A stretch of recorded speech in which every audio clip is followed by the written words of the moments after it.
Welcome sa DRS 2.0. Fresh at nagbabagang happenings bang hanap mo? Mga padabarkads man yan o mga trending topics? Pwes, sagutin natin yan.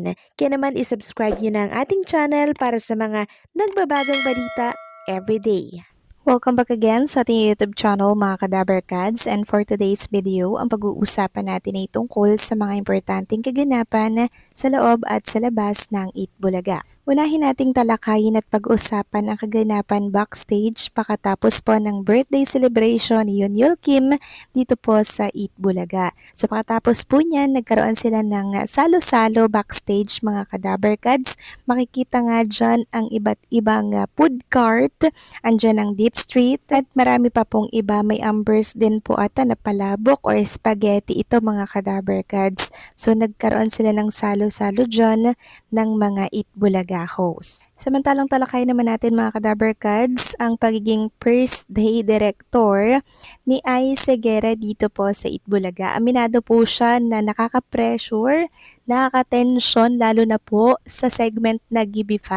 Kasi napapahula din talaga siya mga Kadabarkads, tapos malaki po ang kanyang pasasalamat kay Direk Pochi dahil nung 3 years old siya, andyan siya. Then 42 years old, andito pa rin daw para siya po ay i-guide. Sa mga nagtatanong kay Direk Pochi mga Kadabarkads, nasa Itbulaga po siya and tinuturuan at ginaguide niya nga po si Ai Segura. Hindi naman lingid sa ating kaalaman, medyo tumatanda na rin po si Direk Pochi, kaya kinakailangan po talagang merong sumakap at merong magmana po ng kanyang pwesto dito po sa Itbulaga. Parang Tito Big and Joey lang yan mga Kadabarkads, diba? Hinahanda po nila ang Jowa Pau sa oras po na magretiro na ang TBJ sa kanilang ginagawa na pagpapatawa dito po sa Itbulaga. Kahapon nga po nagbahagi si Direk Ai Segura ng ilang picture kuha po dito sa studio ng Itbulaga. Sabi niya sa kanyang statement, "It's my first day on the job. I had trouble sleeping the past few days dahil sa kakaisip. While I'm used to directing concerts, live TV is a totally different animal. I have more to learn but I think today was a good day. I want to thank Ate Jenny for the trust na kaya kong gawin ito. Tita Pochi, mula 3 years old ako, you've been guiding me at hanggang ngayon, ikaw pa rin ang gabay ko sa bagong journey na ito. To my control mates, especially our TD poll, thank you for making it easy for me. Sa aking mahal, Liza, for the encouragement and for always believing in me. And to my mama, Caridad, ilang beses kang nagmanifest noong nabubuhay ka pa. Eto na mama, nagkatotoo na. Love you, Itbulaga." O di ba mga kakadabarkad, sinong mag-aakala na yung dating Little Miss Philippines na 3 years old ay direktor na ngayon ng programang Itbulaga, the longest noontime show sa ating bansa. Kaya nakaka-proud mga Kadabarkads, deserve ni Direk Ice maging direktor since siya po ay isang lehitimong Dabarkads. Sabi niya nga nung nakaraang mga interview niya talaga, kahit may mag-offer sa kanya nakatapatan na programa, kahit guesting lang, talagang tinatanggihan niya daw mga Kadabarkads pagka katapatan po ng programang Itbulaga. Kasi parang may nag-offer sa kanya na, mag-guest ka naman dito.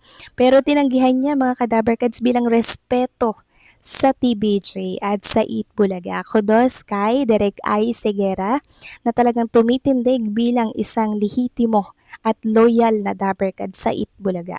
Samantalang pag-usapan naman natin mga Kadabarkads ang tungkol dito kay Boss Joey De Leon. So abang-abang tayo mamaya, baka present na po si Boss Joey De Leon. Sana po maganda na ang kanyang kalagayan, sana po maayos na po ang kanyang kalagayan mga Kadabarkads. Abang-abang lang tayo, baka lumabas po si Boss Joey De Leon. Sa mga nag-aalala po sa kanya at naghahanap araw-araw, okay naman po si Boss Joey.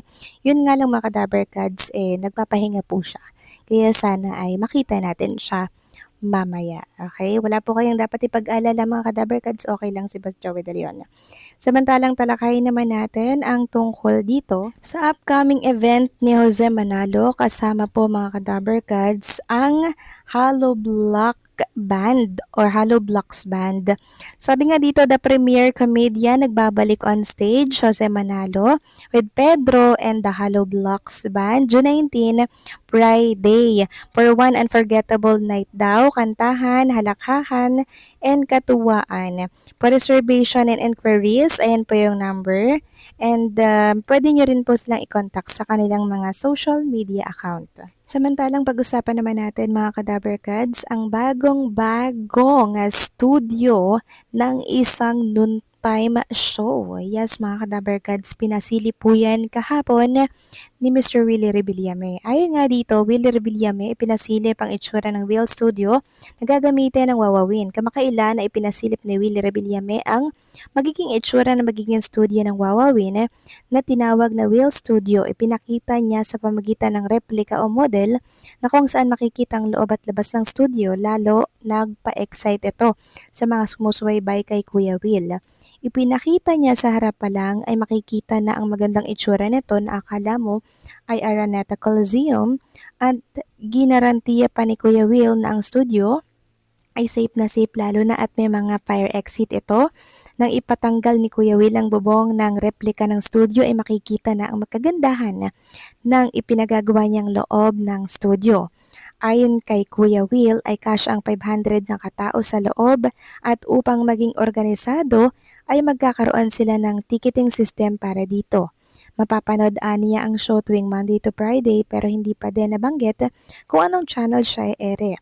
Anong masasabi niyo daw dito? So sabi niya pa doon mga Kadaver Cards, basta bago daw po mag-December ay matatapos na daw po itong pinapagawa niyang studio. Makakapasok daw po ang lahat ng mga gustong manood ng live show mula Monday hanggang Saturday ata or Friday yun mga Kadaver Cards. Grabe no, ang laki po nun.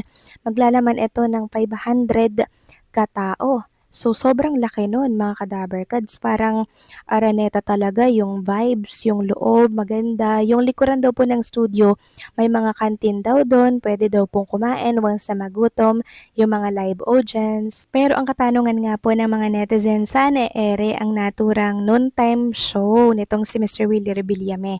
Yan ang hindi pa natin alam. Merong mga nagsasabi na sa TV5, merong nagsasabi na sa GMA Network daw kapalit ng It's Showtime, at kung ano-ano pa na hindi pa pumawari kung alin ba ang may katotohanan doon. Hindi po sila pwede sa TV5 kasi may noontime show na dito which is yung Itbulaga. Hindi naman yan papalitan ni Mr. MVP mga Kadaver Kads kasi alam natin na may mga solid viewers na talaga ang Itbulaga at talaga may pundasyon na, 'di ba? Kung inyo mapapansin, ang dami na po nilang mga sponsors, 'di ba? Parami na po ng parami ang sponsors. Parami ng parami ang nagtitiwala po sa programang Itbulaga kaya malabo pong alisin yan sa TV5. 51 na 49 ata ang hatian nila dyan mga Kadaver Kads. Kaya malabong sa TV5 po yan at palitan ng programang Itbulaga. Malabo mga Kadaver Kads. Siguro sa GMA or sa ibang network yan. So paano hanggang dito na lamang po ang update natin. Maraming salamat po sa inyong patuloy na pagsuporta.